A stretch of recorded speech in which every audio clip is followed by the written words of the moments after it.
हिंदी साहित्य सभा चैनल पर मैं डॉक्टर रेखा सैनी आप सभी का स्वागत करती हूँ। हमारा आज का विषय है महादेवी वर्मा द्वारा लिखा गया रेखा चित्र सोना। सोना एक हिरनी की कथा है। इसमें उन्होंने अपने पालतू पशु के रूप में हिरनी के बारे में लिखा है। जो उनकी स्मृतियाँ हैं उन्हें उन्होंने यहाँ पर चित्रित किया है। तो आइए देखते हैं। सोना की आज अचानक स्मृति हुआने का कारण है मेरे परिचित स्वर्गीय डॉक्टर धीरेन्द्र नाथ वसु की पौत्री सुष्मिता ने लिखा है। गत वर्ष अपने पड़ोसी से मुझे एक हिरण मिला था। बीते कुछ महीनों से हम उससे बहुत स्नेह करने लगे हैं, परंतु अब मैं अनुभव करती हूँ कि सघन जंगल से संबद्ध रहने के कारण तथा अब बड़े हो जाने के कारण उसे घूमने के लिए अधिक विस्तृत स्थान चाहिए। क्या कृपा करके आप उसे स्वीकार करेंगी? सचमुच मैं आपकी बहुत आभारी होंगी, क्योंकि आप जानती हैं मैं उसे ऐसे व्यक्ति को नहीं देना चाहती जो उससे बुरा व्यवहार करे। मेरा विश्वास है आपके यहाँ उसकी भली भांति देखभाल हो सकेगी। कई वर्ष पूर्व मैंने निश्चय किया था कि अब हिरण नहीं पालूंगी, परंतु आज उस नियम को भंग किए बिना इस कोमल प्राणजीव की रक्षा संभव नहीं है। सोना भी इसी प्रकार अचानक आई थी, परंतु वह तब तक अपनी शैशवावस्था भी पार नहीं कर सकी थी। सुनहरे रंग के रेशमी लच्छों की गांठ के समान उसका कोमल लघु शरीर था। छोटा सा मुंह और बड़ी बड़ी पानीदार आंखें। देखती थी तो लगता था कि अभी तक छलक पड़ेंगी। लंबे कान, पतली सुडौल टांगे, जिन्हें देखते ही उनमें प्रसुप्त गति की बिजली की तरह लहर देखने वाले की आंखों में कौंध जाती थी। सब उसके सरल शिशु रूप से इतने प्रभावित हुए कि किसी चंपक वर्णा रूपसी के उपयुक्त सोना, सुवर्णा, सुवर्णलेखा आदि नाम उसका परिचय बन गए। परंतु उस बेचारे हिरण शावक की कथा तो मिट्टी की ऐसी व्यथा कथा है जिसे मनुष्य की निष्ठुरता गढ़ती है। वह न किसी दुर्लभ खान के अमूल्य हीरे की कथा है और न अथाह समुद्र के महार्द मोती की। निर्जीव वस्तुओं से मनुष्य अपने शरीर का प्रसाधन मात्र करता है, अतः उनकी स्थिति में परिवर्तन के अतिरिक्त कुछ कथनीय नहीं रहता। परंतु सचिव से उसे शरीर या अहंकार का जैसा पोषण अभिष्ट है, उसमें जीवन मृत्यु का संघर्ष है, जो सारी जीवन कथा का तत्व है। जिन्होंने हरितिमा में लहराते हुए मैदान पर छलांग भरते हुए हिरणी के झुंडों को देखा होगा, वही उस अद्भुत गतिशील सौंदर्य की कल्पना कर सकता है। मानो तरल मरकत के समुद्र में सुनहले फैन वाले लहरों का उद्वेलन हो, परंतु जीव के इस चल सौंदर्य के प्रति शिकारी का आकर्षण नहीं रहता। मैं प्राय सोचती हूँ कि मनुष्य जीवन की ऐसी सुंदर ऊर्जा को निष्क्रिय और जड़ बनाने के लिए कार्य को मनोरंजन कहता है। मनुष्य मृत्यु को असुंदर नहीं अपवित्र मानता है। उसके प्रियतम आत्मीय जन का शव भी उसके निकट अपवित्र, अस्पृश्य और तथा भयजनक हो उठता है। जब मृत्यु इतनी अपवित्र और असुंदर है, तब उसे बांटते घूमना क्यों अपवित्र और असुंदर कार्य नहीं है, यह मैं समझ नहीं पाती। आकाश में रंग बिरंगे फूलों की घटाओं के समान उड़ते हुए और वीणा, वंशी, मुरज, जल तरंग आदि का वृंदावन बजाते हुए पक्षी कितने सुंदर जान पड़ते हैं, परंतु मनुष्य ने बंदूक उठाई, निशाना साधा और कई गाते उड़ते पक्षी धरती पर डेले के समान आ गिरे। किसी की लाल पीली चोंच वाली गर्दन टूट गई है, किसी के पीले सुंदर पंजे टेढ़े हो गए हैं और किसी के इंद्रधनुषी पंख बिखर गए हैं। शत विशत रक्त स्नान उन मृत अर्धमृत लघु गातों में न अब संगीत है न सौंदर्य, परंतु तब भी मारने वाला अपनी सफलता पर नाच उठता है। देखिए, किसी शिकारी का वर्णन किया है यहाँ पर कि जब शिकारी शिकार करता है तो वो ये नहीं देखता कि उस पक्षी में भी जीव है, उसकी भी हत्या एक निर्मम है, पाप है, परंतु वो ऐसा कृत्य करता है, उस समय उसकी संवेदना कहाँ चली जाती है। इसी भाव को यहाँ पर इन महादेवी जी ने दिखाया है। पक्षी जगत में ही नहीं, पशु जगत में भी मनुष्य की ध्वंस लीला ऐसी ही निष्ठुर है। पशु जगत में हिरण जैसा निरीह और सुंदर दूसरा पशु नहीं है। उसकी आंखें तो मानो करुणा की चित्रलिपि है, परंतु इसका भी गतिमय सजीव सौंदर्य मनुष्य का मनोरंजन करने में असमर्थ है। मानव को जो जीवन का श्रेष्ठतम रूप है, जीवन के अन्य रूपों के प्रति इतनी वितृष्णा और विरक्ति और मृत्यु के प्रति इतना मोह, इतना आकर्षण क्यों? बेचारी सोना भी मनुष्य की इसी निष्ठुर मनोरंजन प्रियता के कारण अपने अरण्य परिवेश और स्वजाति से दूर मानव समाज में आ पड़ी थी। प्रशांत वनस्थली में जब असल भाव से रोमंथन करता हुआ मृग समूह शिकारियों की आहट से चौंक कर भागा, तब सोना की मां सद्य प्रसूता होने के कारण भागने में असमर्थ रही। सद्य प्रसूता का अर्थ है जिसका अभी अभी प्रसव हुआ हो। सद्यजात मृग शिशु तो भाग नहीं सकता था, अतः मृगी मां ने अपनी संतान को अपने शरीर की ओर से सुरक्षित रखने के प्रयास में प्राण त्याग दिए। देखिए, यहाँ पर जो मातृ स्नेह को दिखाया है कि किस प्रकार से माँ ने अपने बच्चे को बचाने के लिए अपनी प्राण दे दिए हैं एक शिकारी के आने पर, जब वह प्रसव के कारण भाग नहीं सकती थी, क्योंकि उस समय शरीर बहुत कमज़ोर होता है। तो उसने क्या किया, अपने बच्चे को बचाते हुए स्वयं के प्राण त्याग दिए। पता नहीं दया के कारण या कौतुक प्रियता के कारण शिकारी मृत हिरनी के साथ उसके रक्त से सने और ठंडे स्तनों से चिपके हुए शावक को जीवित उठा लाए। उनमें से किसी के परिवार की सदैह गृहिणी और बच्चों ने उसे पानी मिला दूध पिला पिलाकर 2-4 दिन जीवित रखा। सुस्मिता वसु के समान ही किसी बालिका को मेरा स्मरण हो आया और वह उस अनाथ शावक को मुमूर्षु अवस्था में मेरे पास ले आई। मुमूर्षु का मतलब है जो मृत्यु की ओर गमन कर रहा हो, तो ऐसी अवस्था में वो उसके पास ले आई। शावक अवांछित तो था ही, उसके बचने की आशा भी धूमिल थी, परंतु मैंने उसे स्वीकार कर लिया। स्निग्ध सुनहले रंग के कारण सब उसे सोना कहने लगे। दूध पिलाने की शीशी, ग्लूकोज, बकरी का दूध आदि सब कुछ एकत्र करके उसे पिलाने का कठिन अनुष्ठान आरंभ हुआ। उसका मुख इतना छोटा सा था कि उसमें शीशी का निपल समाता ही नहीं था। उस पर उसे पीना भी नहीं आता था। फिर धीरे धीरे उसे पीना ही नहीं, दूध की बोतल पहचानना भी आ गया। आंगन में कूदते फांदते हुए भी भक्तिन को बोतल साफ करते देखकर वह दौड़ आती और अपनी तरल चकित आंखों से उसे ऐसे देखने लगती मानो वह कोई सजीव मित्र हो। उसने रात में मेरे पलंग के पास से सटकर बैठना सीख लिया था। पर वहाँ गंदा न करने की आदत कुछ दिनों के अभ्यास से पड़ सकी। अंधेरा होते ही वह मेरे पलंग के पास आ बैठती और फिर सवेरा होने पर ही वह बाहर निकलती। उसका दिन भर का कार्यकलाप भी एक प्रकार से निश्चित था। विद्यालय और छात्रावास की विद्यार्थिनियों के निकट पहले वह कौतुक का कारण रही, परंतु कुछ दिन बीत जाने पर वह उनकी ऐसी प्रिय साथिन बन गई जिसके बिना उसका किसी काम में मन ही नहीं लगता था। दूध पीकर और भीगे चने खाकर सोना कुछ देर कंपाउंड में चारों पैरों से संतुलित कर चौकड़ी भरती, फिर वह छात्रावास पहुंचती और प्रत्येक कमरे का भीतर बाहर निरीक्षण करती। सवेरे छात्रावास में विचित्र सी क्रियाशीलता रहती है। कोई छात्रा हाथ मुंह धोती है, कोई बालों में कंघी करती है, कोई साड़ी बदलती है, कोई अपनी मेज की सफाई करती है, कोई स्नान करके भीगे कपड़े सूखने के लिए फैलाती है और कोई पूजा करती है। सोना के पहुंच जाने पर इस विविध कर्म संकुलता में एक नया काम और जुड़ जाता था। कोई छात्रा उसके माथे पर कुमकुम का बड़ा सा टीका लगा देती, कोई पूजा के बताशे खिला देती। मेस में उसके पहुंचते ही छात्राएं ही नहीं, नौकर चाकर तक दौड़ आते और सभी उसे कुछ न कुछ खिलाने को उतावले रहते, परंतु उसे बिस्कुट को छोड़कर कम खाद्य पदार्थ पसंद थे। छात्रावास का जागरण और जलपान अध्याय समाप्त होने पर वह घास के मैदान में कभी धूप चढ़ती और कभी उस पर लौटती रहती।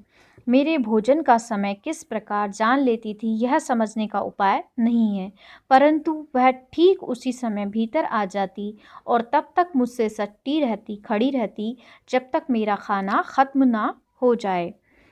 कुछ चावल, रोटी आदि उसका भी प्राप्य था, परंतु उसे कच्ची सब्जी ही अधिक भाती थी। घंटी बजते ही वह फिर प्रार्थना के मैदान में पहुंच जाती और उसके समाप्त होने पर छात्रावास के समान सामने ही कक्षाओं के भीतर बाहर चक्कर लगाना आरंभ करती। उसे छोटे बच्चे अधिक प्रिय थे क्योंकि उनके साथ खेलने का अधिक अवकाश रहता था।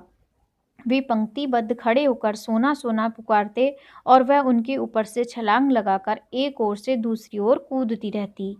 वह सर्कस जैसा खेल कभी घंटों चलता, क्योंकि खेल के घंटों में बच्चों की एक कक्षा के उपरांत दूसरी आती रहती। मेरे प्रति स्नेह प्रदर्शन के कई प्रकार थे। बाहर खड़े होने पर वह सामने या पीछे से छलांग लगाती और मेरे सिर के ऊपर से दूसरी ओर निकल जाती।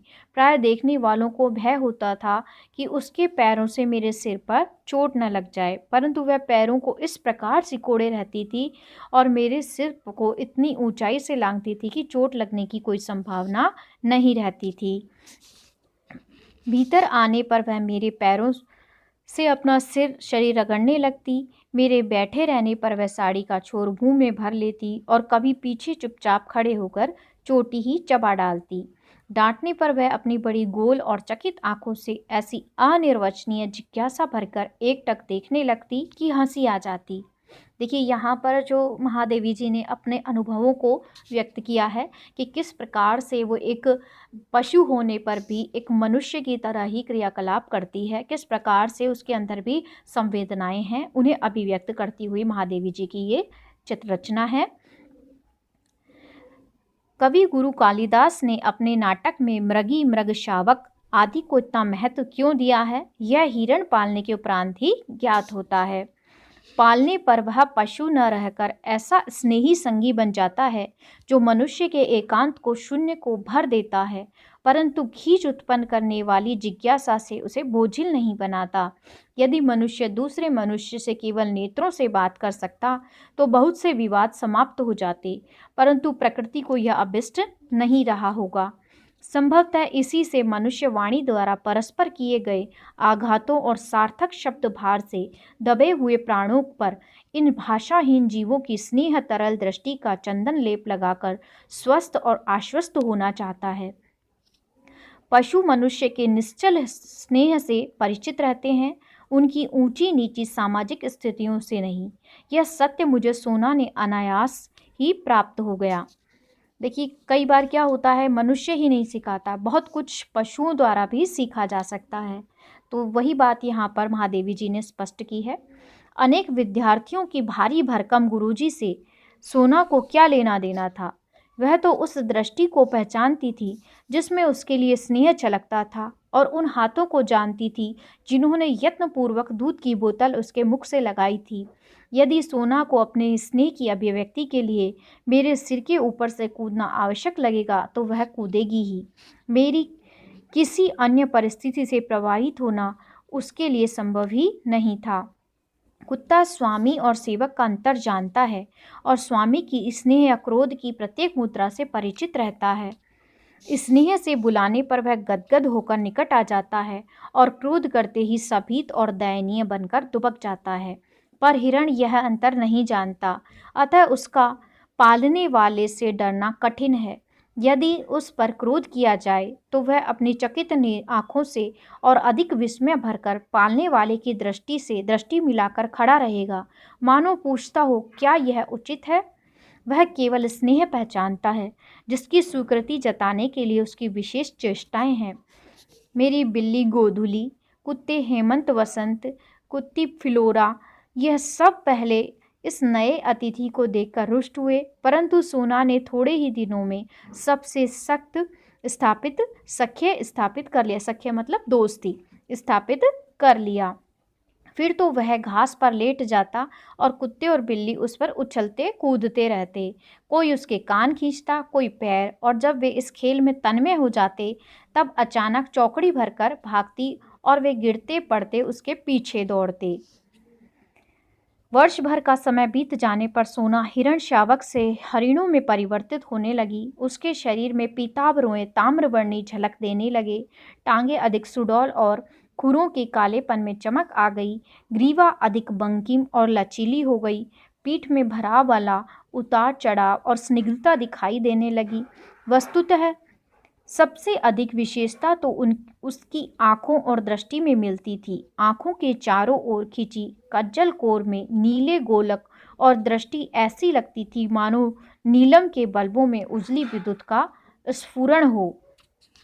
संभवतः अब उसमें वन तथा स्वजाति का स्मृति संस्कार जगने लगा था।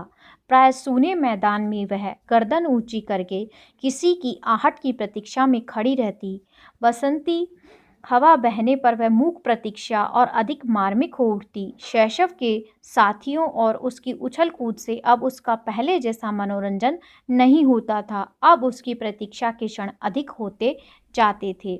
यहाँ पर उसकी युवावस्था का यहाँ पर चित्रण किया है कि पशुओं को भी वसंत के आगमन पर पता चल जाता है कि अब वसंत आ गया है। इसी बीच फ्लोरा ने भक्तिन की कुछ अंधेरी कोठरी के एकाध कोने में 4 बच्चों को जन्म दिया और वह खेल के संगियों को भूलकर अपनी नवीन सृष्टि के संरक्षण में व्यस्त हो गई। एक दिन सोना अपनी सखी को खोजती रही। फिर उसने इतने लघु जीवों से घिरा देखकर उसकी स्वाभाविक चकित दृष्टि गंभीर विस्मय से भर गई। एक दिन देखा फ्लोरा कहीं घूमने गई है और सोना भक्तिन की कोठरी में निश्चिंत लेटी है।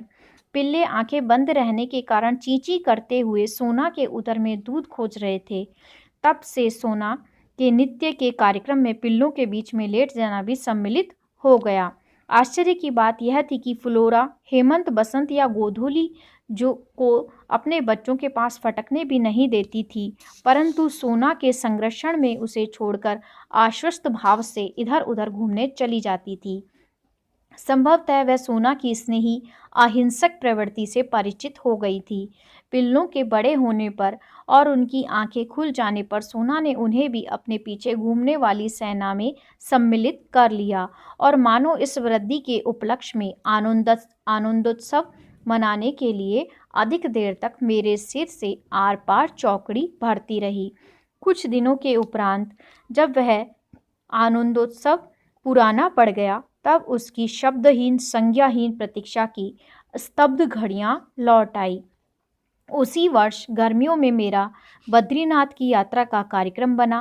प्राय मैं अपने पालतू जीवों के कारण प्रवास में कम रहती थी। उनकी देख रेख के लिए सेवक रहने पर भी मैं उन्हें छोड़कर आश्वस्त नहीं हो पाती। भक्तिन के अनुरूप आदि तो साथ जाने वाले ही थे। पालतू जीवों में मैंने फ्लोरा को साथ ले जाने का निश्चय किया, क्योंकि वह मेरे बिना रह नहीं सकती थी। छात्रावास बंद था, अतः सोना के नित्य नैमित्तिक कार्यकलाप भी बंद हो चुके थे। मेरी उपस्थिति का भी अभाव था, अतः आनंदोल्लास के लिए भी अवकाश कम था। हेमंत, बसंत मेरी यात्रा और तत्जनित अनुपस्थिति से परिचित हो चुके थे। होलटाल बिछाकर उनमें बिस्तर रखते ही वे दौड़कर उस पर लेट जाते और भौंकने तथा क्रंदन की ध्वनियों के सम्मिलित स्वर में मुझे मानो उपालंब देने लगते। यदि उन्हें बांध न रखा जाता तो वे कार में घुसकर बैठ जाते या उसके पीछे पीछे दौड़कर स्टेशन तक जा पहुँचते। परंतु जब मैं चली जाती तब वे उदार भाव से मेरे लौटने की प्रतीक्षा करने लगते। सोना की सहज चेतना में न मेरी यात्रा जैसी स्थिति का बोध था, न प्रत्यावर्तन का। इसी ने उसकी निराश जिज्ञासा और विस्मय का अनुमान मेरे लिए सहज था। पैदल आने जाने के निश्चय के कारण बद्रीनाथ की यात्रा में ग्रीष्मावकाश समाप्त हो गया। 2 जुलाई को लौटकर जब मैं बंगले के द्वार पर आ खड़ी हुई, तब बिछड़े हुए पालतू जीवों की में कोलाहल होने लगा। गोधूली कूदकर मेरे कंधे पर आ बैठी। हेमंत, बसंत मेरे चारों ओर परिक्रमा करके हर्ष की ध्वनियों से मेरा स्वागत करने लगे, पर मेरी दृष्टि सोना को खोजने लगी। क्यों वह अपना उल्लास व्यक्त करने के लिए मेरे सिर से ऊपर से छलांग नहीं लगाती? सोना कहाँ है? पूछने पर माली आंखें पोंछने लगा और चपरासी चौकीदार एक दूसरे का मुंह देखने लगे। वे लोग आने के साथ ही मुझे कोई दुखद समाचार नहीं देना चाहते थे, परंतु माली की भावुकता ने बिना बोले ही से दे डाला। ज्ञात हुआ कि छात्रावास के सन्नाटे और फ्लोरा के तथा मेरे अभाव के कारण सोना इतनी अस्थिर हो गई थी कि इधर उधर कुछ खोजती सी वह प्राय कंपाउंड से बाहर निकल जाती थी। इतनी बड़ी हिरनी को पालने वाले तो कम थे, परंतु उसे खाद्य और स्वाद प्राप्त करने के इच्छुक व्यक्तियों का बाहुल्य था। इसी आशंका से माली ने उसे मैदान में एक लंबी रस्सी से बांधना आरंभ कर दिया था। एक दिन न जाने किस स्तब्धता की स्थिति में बंधना की सीमा भूलकर वह बहुत ऊंचाई तक उछली और रस्सी के कारण मुख के बल धरती पर आ गिरी। वह उसकी अंतिम सांस और अंतिम उछाल थी। सब उस सुनहले रेशम की गठरी से शरीर को गंगा में प्रवाहित कराए और इस प्रकार किसी निर्जन वन में जन्मी और जनसंकुलता में पली सोना की करुण कथा का अंत हुआ। देखिए किस प्रकार से महादेवी जी के चले जाने पर सोना एक पशु होने पर भी उनकी अनुपस्थिति का उसे भास था, और इसी आभास के कारण, इसी अनुभव के कारण, संवेदना होने के कारण, उसमें एक जीव में संवेदना के कारण उसने अपनी जान दे दी थी। सब सुनकर मैंने निश्चय किया था कि अब हिरण नहीं पालूंगी, पर संयोग से फिर हिरण पालना पड़ रहा है। यहाँ पर जो महादेवी जी ने वर्णन किया है, एक आत्मीयता का वर्णन किया है कि पशुओं में भी मनुष्य की भांति आत्मीयता का भाव होता है, संवेदना होती है, वह भी सब कुछ समझते हैं, परंतु वे वाक शून्य होते हैं। केवल यही बात है जो हमें पशुओं से अलग करती है। और इस पूरे रेखा चित्र में उन्होंने जो स्पष्ट किया है, ये एक संवेदनात्मक रेखा चित्र है। आज के लिए इतना ही। धन्यवाद। अगर कुछ समझ में नहीं आया हो तो आप मुझसे पूछ सकते हैं।